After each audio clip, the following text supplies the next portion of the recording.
employment and enterprise, developing professional impact, and personal and academic developments, PAD.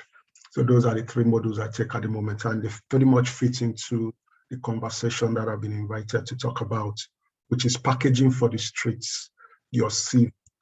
So I'll go straight away and I'll try to make it brief so we can have some interactions. So the objective, what we aim to achieve today, participants with knowledge on how to craft a tailored CV, looking into CV structure, language, do's and don'ts, and how your CV can stand out from the crowd. So that's the general theme. But for my discussion, I'll be looking at what is a CV, structure of a CV, what you should include and what you should not include, and the language of a CV, and what is a killer CV. What is a killer CV? Okay. So a CV is a Latin phrase which means, which we always call curriculum vitae. It actually means course of life. It's a document that details your best qualities as they relate to the open role, the role that you're trying to fill. So a typical CV shows your personal history, academic background, and key skills.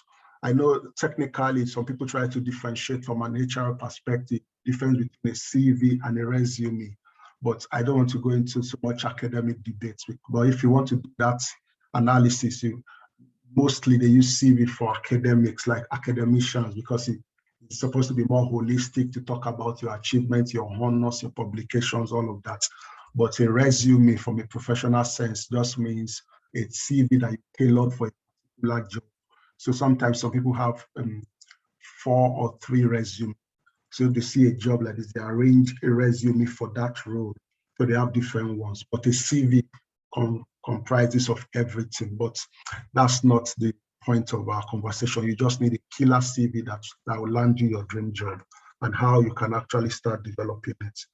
So there are 9 things broadly that you might want to include in your CV. Then I'll now tell you how to structure it and what you must include and what you must not include, and the order in which you can put them. So of course, you need to include your contact information. You need to detail your academic history.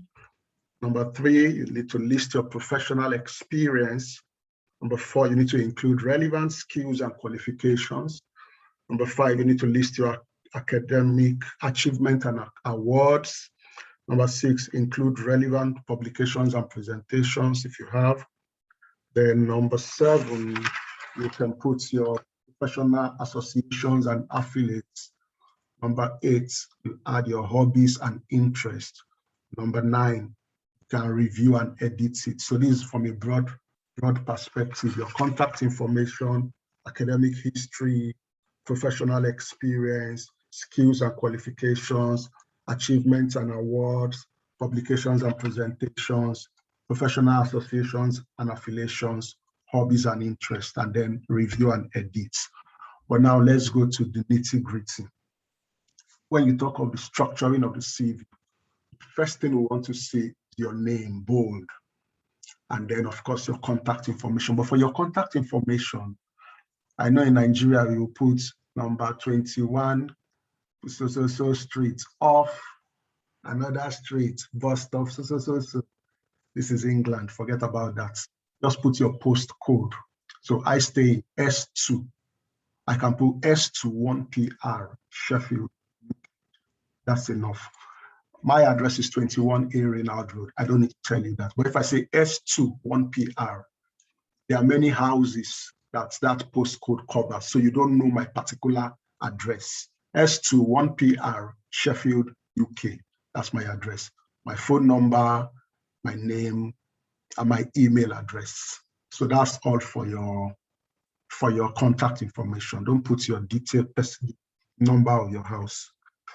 Then try to separate the sections of your CV with different font size. So of course your name should be a bit bolder, and then the professional summary, like a summary, a bit bolder.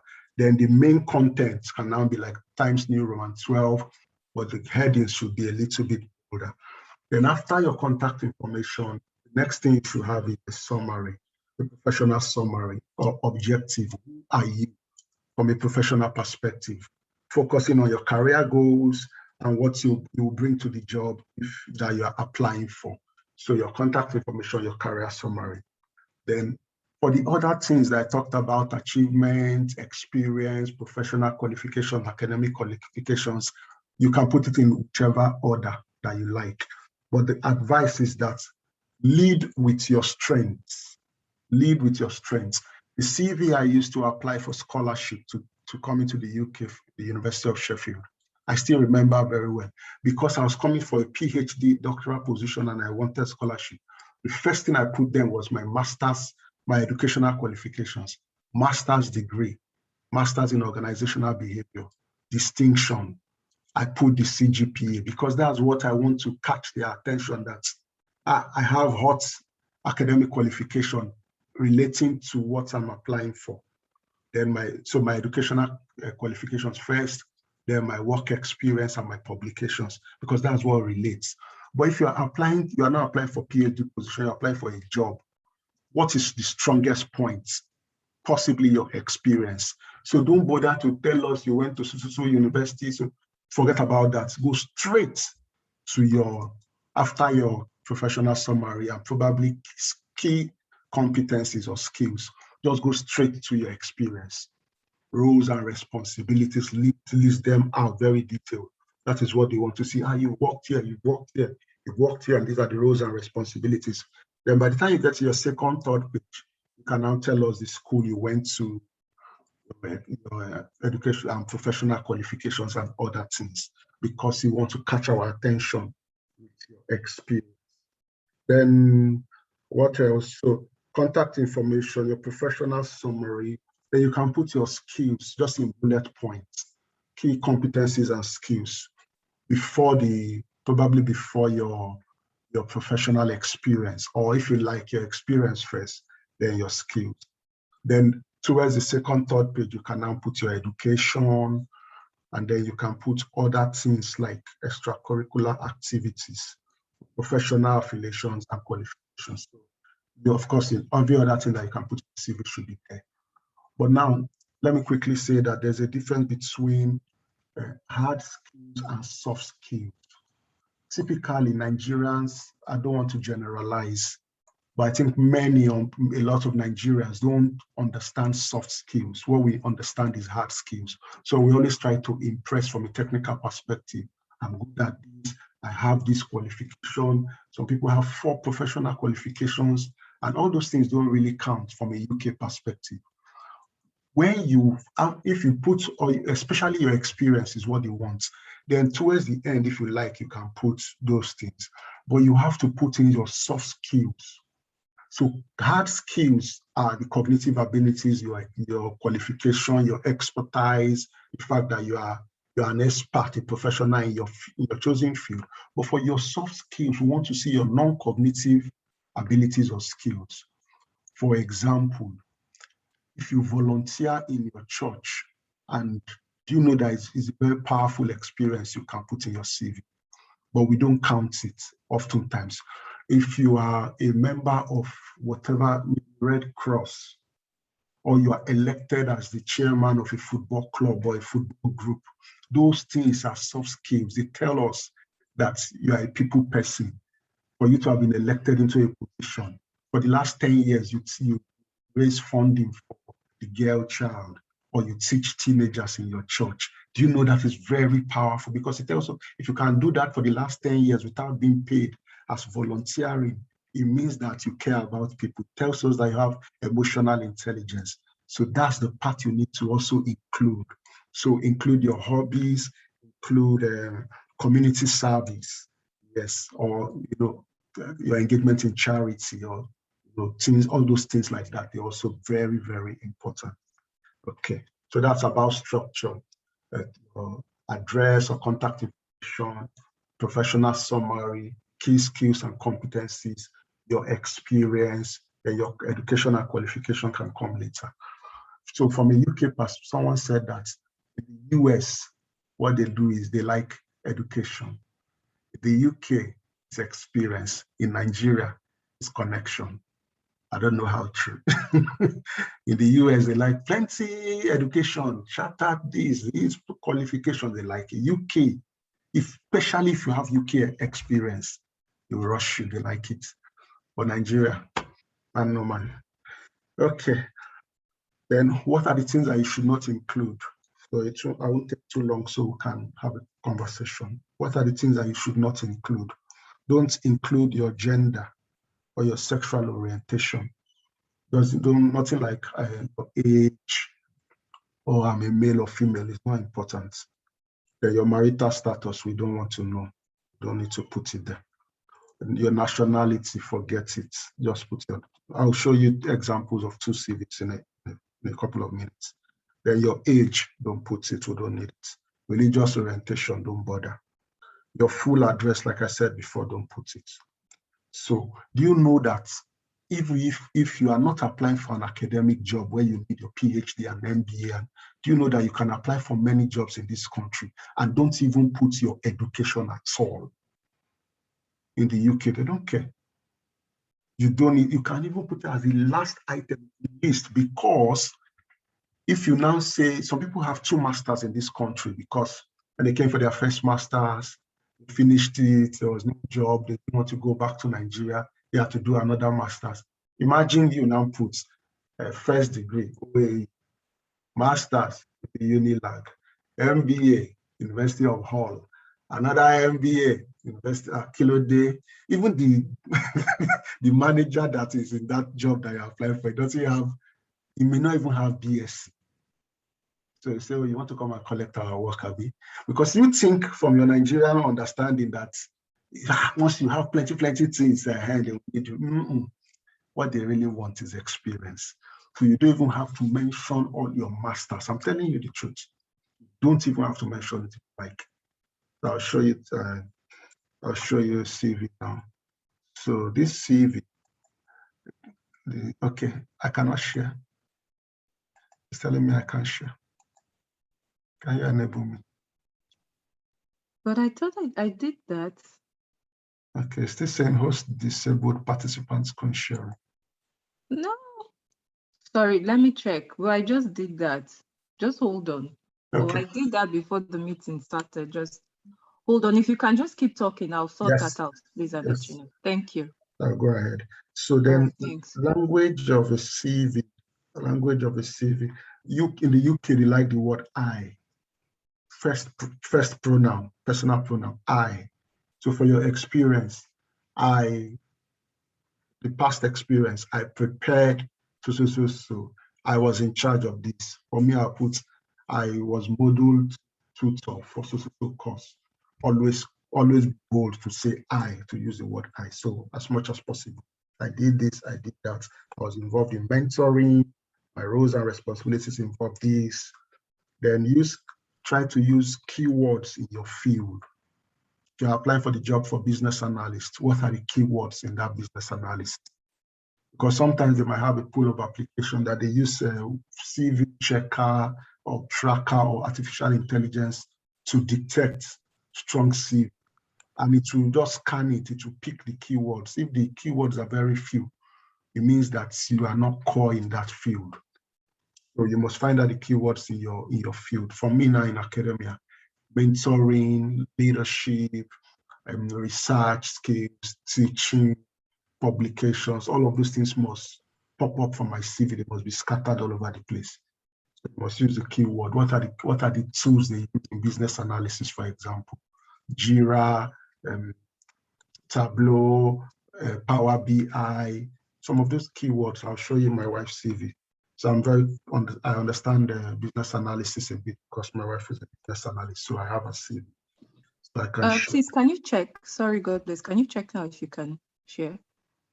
No, you still can't share. Okay. Maybe he can send it to you via mail and then you share. Don't worry.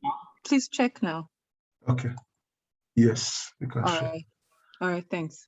Okay. Sorry about that, people. No worries. Let me see whether I hope I can. This. Okay. I don't know if you can see my screen. I can see it. Okay, so this is my last CV that I used to get a job at Nottingham University. So I just put my name, United Kingdom, in brackets Sheffield. I didn't even put my postcode.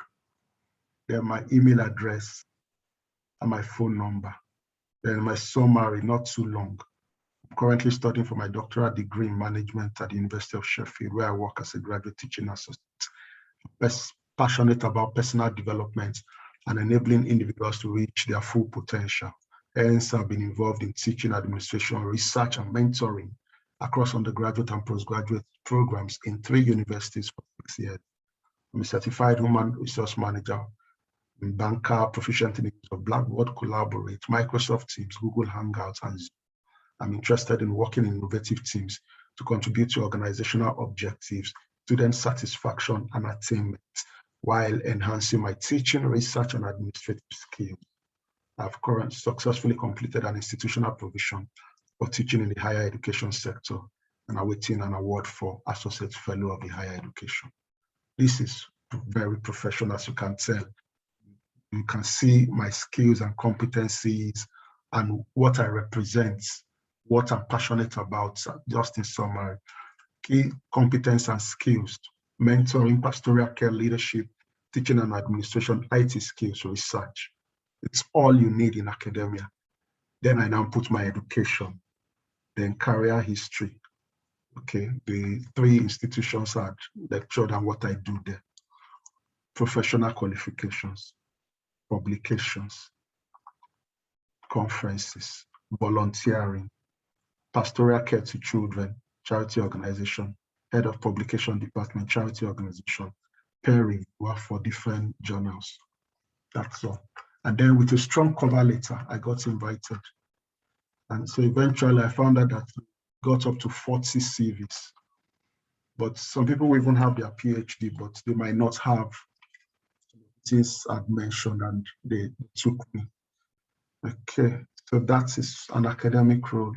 I want to get my wife's CV, just this I share, because so I use an academic one. Let me show a practical one, and I have that privilege. So this is my wife's CV for business analyst, Sheffield, United Kingdom, email address, phone number. So hers is different, it's more loaded than mine. Professional profile, certified agile, goal-oriented and self-motivated business analyst, experience in delivering blah, blah, blah, blah, blah, so many things. Core competency, key skills, specialist proficiency, technological skills, so plenty. I was like, my God.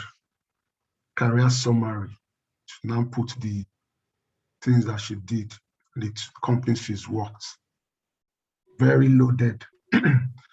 Then going down, professional certifications.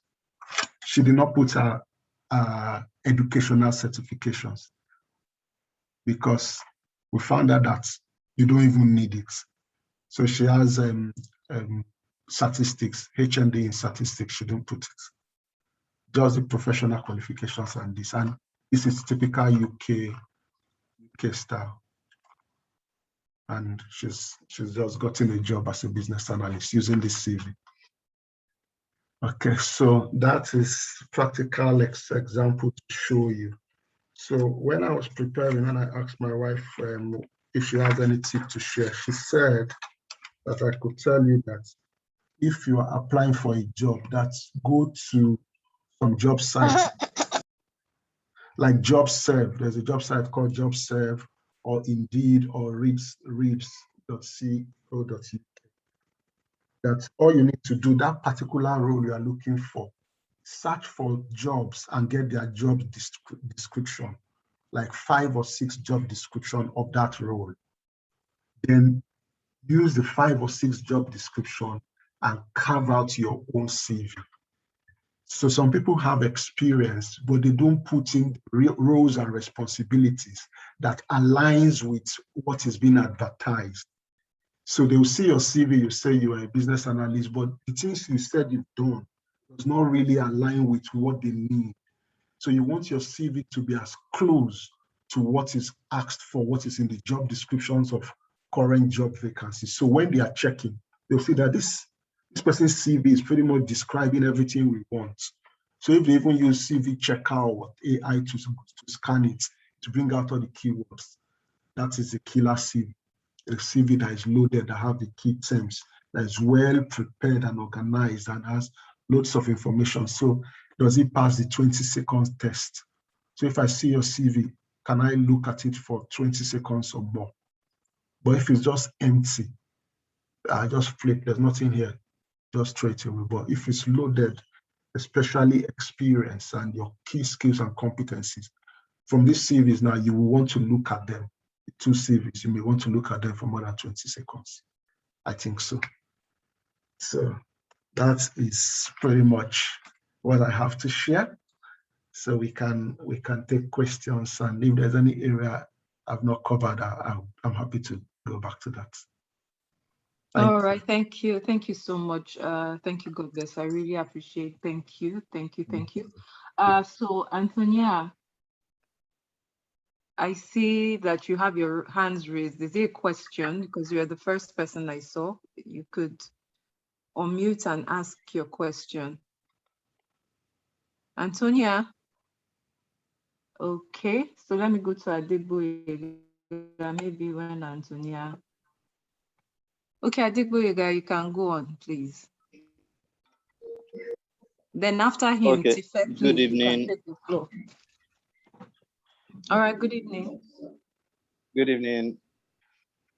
Thanks for the presentation. I've gotten some few tips. My question is as regards UK experience. What role does it play in whether your CV gets done? Because for some of the roles fit into what I do. So although one of the things you mentioned now, I will try it. I will see like 5 job description and also recraft it. But I just wanted to find out whether the UK experience plays any role in whether you get an acceptance or a rejection. Thank you. All right, thanks. Thank you, Adegboyega. Thank you for that question. And the answer to that question is yes. UK experience does play an important role in you being shortlisted from your CV. And I know it's challenging for Nigerians that have come to the UK and are still new and you don't understand the markets and the industry and you don't have that experience. One of the ways to navigate that is you have to consider volunteering and internship. So the thing about UK is if you don't have information, you know, some people come into this country, for example, if a man comes here to do his PhD, brings his wife, sometimes if they don't have understanding, they will now register the wife to come and do a master's. And after doing master's, she now start looking at a job. Even if you do a master's, there's no chance that you get a job that pays you on the level of master's. It's not Nigeria. So what you should have done is to find a program. They call it training and workshop, like my wife did it all this while. And you may not even spend up to £1,000 to enter into that as that group, project management group, or business analysis group, or the cybersecurity group. Then they will now train you on the practicalities. And when they train you, because you have paid them that money, one of the things they do, they know the system. They will now give you their organization as where you work in. So when you now put it that you now have that experience, that internship and that training, you say you work there and they will reference you. So you will now put it as in your CV. Then they will train you how to pass interviews and how to put out your CV there. So that place now is your UK experience. Then you also add your previous experience. And one of the things you must also do is that, you know, sometimes some people change jobs. So you were a sales executive before, after that you became a customer care agent, after that you now become, you don't need to have multiple different job titles. All you need to do is try to align them. You may find out that some of the roles and responsibilities are already aligning with what you want to do currently, but don't give it different titles, because they will always ask you. UK is an environment where they ask questions, critical thinking. So why are you moving from this role to this role? What is your motivation? You spend your whole time defending yourself on why you are making a switch. So try and align all of them and get a place where you can volunteer or internship or training, where they will give you the organization as an experience. Once it's in your CV as your top experience, forget the rest. Put that CV out there, you'll be getting calls. That's the way it works. Thank you. Thank you. Tife, you can ask your question, please. Tife. Thank you, Ma. All right, okay. Hi, God bless. Thanks a lot for the tips and insights you've given. I've actually been taking notes, and I think it will be very helpful for me. So my question is there any restrictions to how long your CV should be? Because from my prior experience in working in Nigeria, I've always been told that you shouldn't let your CV pass a page or 2 pages. And I've sort of had to, remove things and try to, fit into that 1 page or 2 page idea. But looking at the CVs that you showed now, I've seen many pages, and I'm just wondering, have I am I dulling myself by trying to restrict myself to just 2 pages? So I just wanted to clarify that. Thank you so much, Tifa. Thank you for that question. So a CV should not have any, should not be short. It should not have the 2 pages, except the job itself. They are telling you that they just want a 2-page CV. There are some academic jobs, because academicians can have, they will tell you just 2 pages, summarize it, because they already know. They will Google search you. By the way, by way of digression, you need to build your LinkedIn profile. This is the UK. I know how we use social media. Many people are more active on WhatsApp, TikTok, Facebook. One of your best friends, your best social media platform as a professional should be your LinkedIn profile, well developed. So, for example, your LinkedIn profile, is anybody going to say it should be 1 page or 2? Is the information you put. So your CV, let it be rich, thick, with solid information, killer CV, 4 or 5 pages, except you don't have all the experience and roles and responsibilities that you can put in details that gives you a long CV. Then fair enough. If it's 2 pages and that's all you have, then that's it. But you cannot shortchange yourself by reducing things that you should put there because you want to make it short. That's what they do in Nigeria now. So except they said they just want that you should condense it. Like this is my wife's CV I showed you now. There's no spacing. They're doing no spacing. So you can't even be doing double spacing. It's not project. This is so single, condensed. So you have given them assignment. They should go and read it. You get? There's no space. And this is 4 pages. There's no space. So make sure you condense it, put all the information. You are the one that wants to impress them. Your CV represents you and is speaking for you when you are not there. So put all the information. Let it be a killer CV.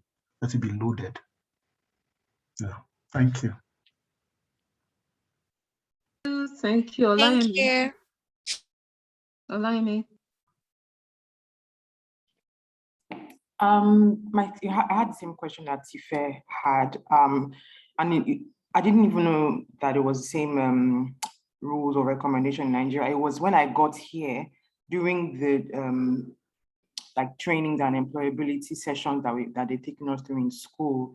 They've advised strongly that your CV should not be more than 2 pages. So I guess I'm also in the same boat that Tife is in. It's because Godbless has said, with his, that was quite a number of pages, he's been able to get a job. So I don't know. I guess the spirit should lead us. I don't know. But here as well, I've heard we've been told specifically not let it be more than 2 pages. Just thought to share that. Okay, Godbless, you want to say anything about that? Yeah, thank you. Well, different people have different recommendations, but interviewers or employers will always scan through. So maybe the argument from that perspective will be that what is in your page 1 and 2 of that CV. So even if it's 4 or 5 pages, they might not look more than the first 2 pages. So that's why somebody will recommend that let it just be 2 pages. But if the CV is solid, they will look at all the pages. Are they not looking for talent? If it's solid and it's not like you are blabbing that there's fact there, you will check it. And don't forget also in this country, they must search you out. That's why I talked about your LinkedIn profile. So even if your CV is short, that's fine. How about your LinkedIn profile? Have you put all the solid information there? Do you have recommendations and is your professional network wired? Yes, so because they will search you out, they want to know you. So if you choose to do a 2-page CV, fair enough, but at least let it have rich components, then you can have some other stuff in it. So I won't say that I've done anything wrong by saying that's a perspective. All right, thanks. Eunice. Yes, good evening. Thank you, Godbless, for your time. Quite insightful. I just want to ask about, for me personally, if I'm interested in, say, a career in social work, and I know that social work can be it is professional and has a number of regulations, and so with little experience, trying to get a job that can build experience maybe before one becomes qualified, what are some tips you can give for a CV, like for someone who is interested in that field? Eunice, I know you. Nice to see you here. Okay. So prior to when you become qualified, again, like I said while I was doing the presentation, that it's not really so much about qualifications. In the UK here, many people don't even go to university. They don't even like uni, they are forcing them. So what they do here is experience. They start working early. A typical Nigerian perspective, we want our children, when you finish your BSc, go for your master, so go for this one. So we keep acquiring theoretical knowledge. Whereas over here in the UK, what they do is that even from 16, 17, they tell them to start volunteering, to start working, and then you put all those things in their CV. And somebody that is 16, 17, volunteering and working and earning £1,200 is not paying rent. And he sees that he can continue in that trajectory and you'll be growing and you'll be getting promotion. Why would he want to now go and do PhD or do MSc? So it's still experience. You have to volunteer and document all those things. The ones we do in church, it's serious volunteering to document it. All those things are experiences. And prior to when you get the so-called qualification, it's your experience, and you must, if you've not gotten the experience, volunteer. So another temptation, let me digress, that we have in Kenya when Nigerians come, because we are looking for money, and understandably so, because you probably borrowed some money to make up your visa to come in. So you can't go through the rigor of going to volunteer and collect peanuts. So you just take the easy option of looking for any job in the care sector, taking care of elderly people. That's what many students do here. Once they come at 20 hours. So people even do above 20 hours just to also gather money. While you are doing that, it doesn't add to your career developmental goals. If that is not the line you want to, you are going to be a professional. So are you going to write in your CV that you are doing care work, or you are working in the Manchester United as a waitress or ticket seller? That's hustling. So you must find where you do your volunteering related to where you are building your career, because that's what you need in your CV. My first year of PhD, when I came, I borrowed money with my wife to come to How do we pay back? Should I go and start doing hustling on the streets? We just say, let's pay the price. I sit down, face my work. I was publishing papers, I was writing. Then I was doing only university-related job as an invigilator, as a graduate teaching associate, because I know that's what I need. So eventually everything is now in my CV. And when they call me for interview, I can talk about my experience. What are the challenges of teaching? I know it because I wasn't distracted. Now it's better for me because I've now gotten professional job.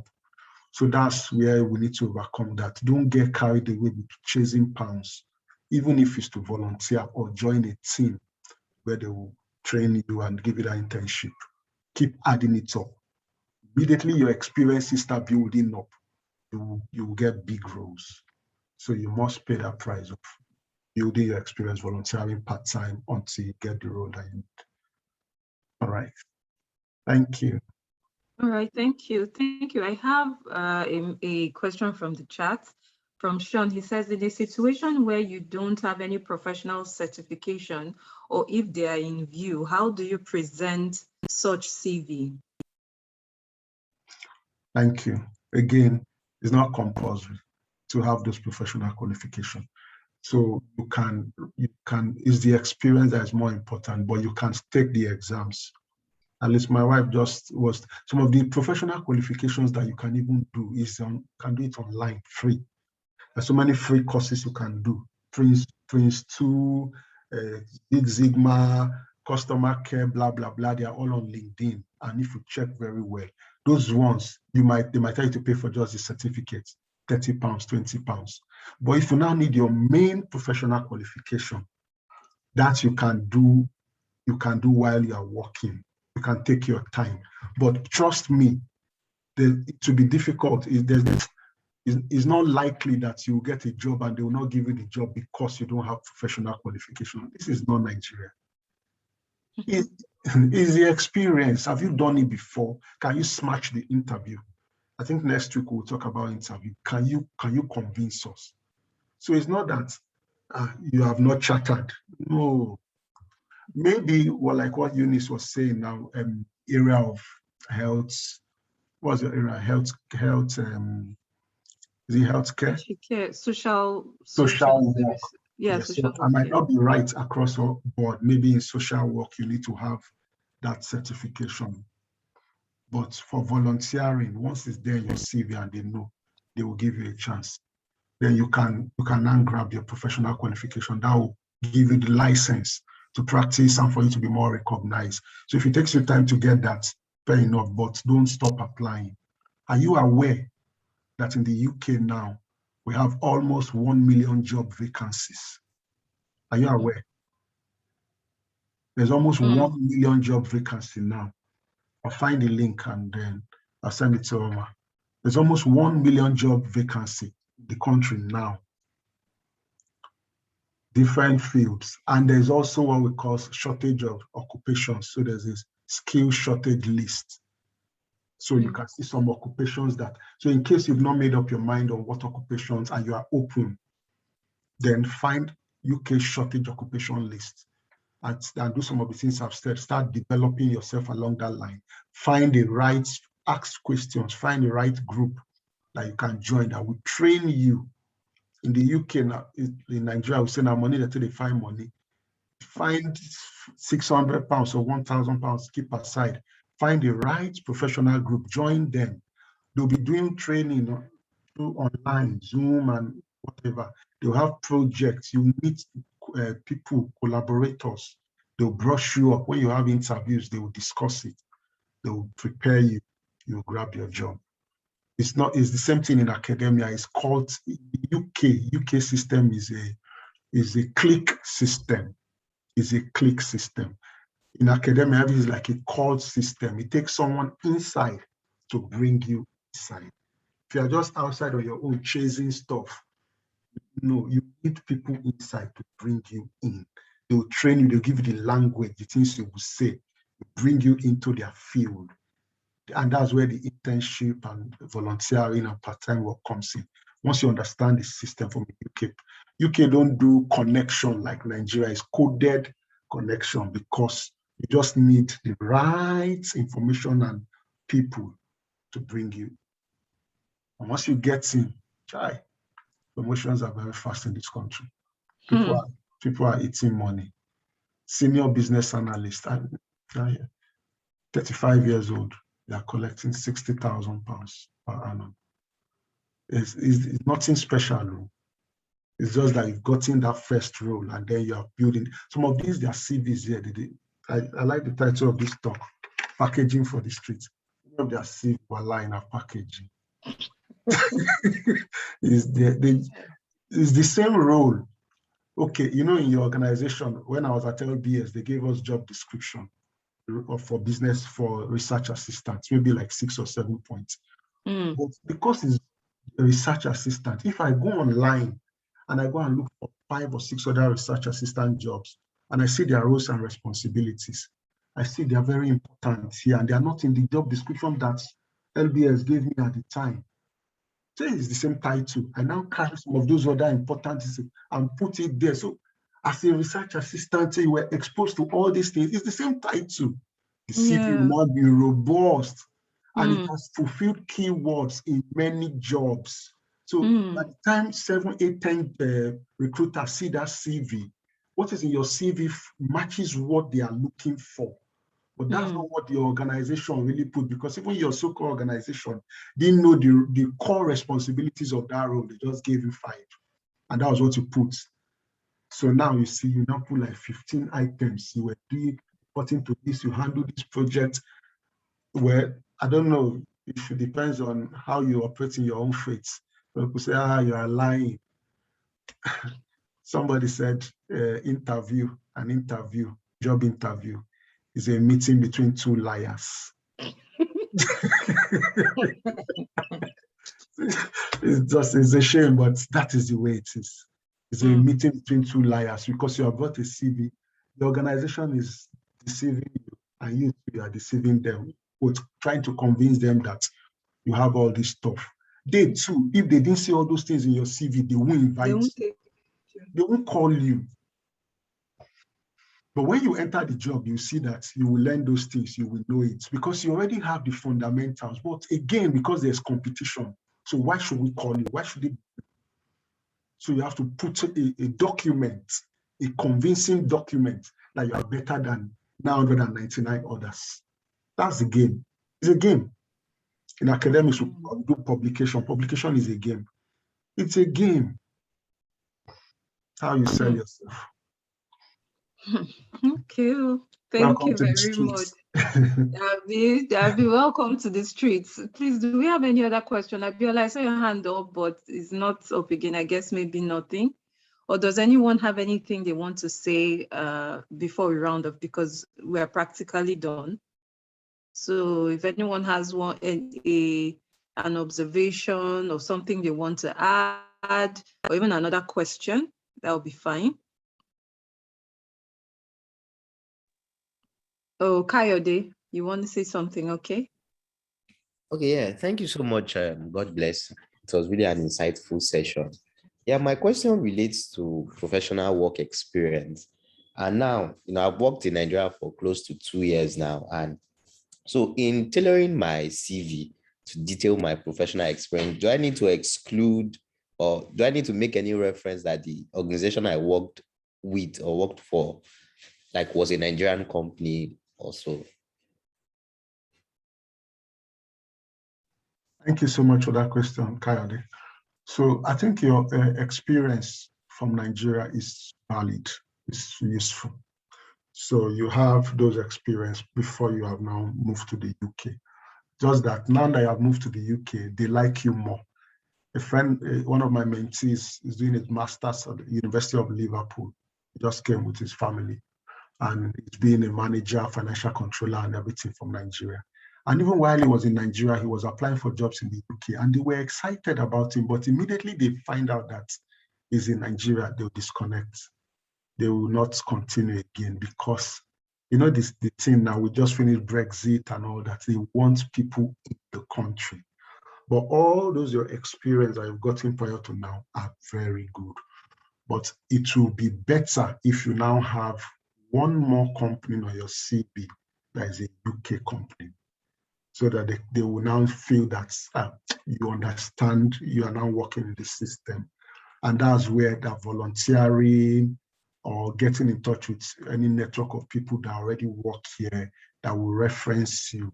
But all the other experiences will count, also to just one more good name in the UK or your city, and they will all add up together. Yes, so they are valid as long as they all align. Because if you have different roles in Nigeria and then another role in the UK, they will challenge you. So why are you moving from one different positions? I have now come here, you want to be in this field. They like that consistency in career paths. But your experiences in Nigeria are completely valid and they are useful. Thank you. All right, thank you. Kaide, is that okay? All right, I guess so. We'll call it a day. All right, so thanks. We'll call it a day. Thank you for everyone for showing up.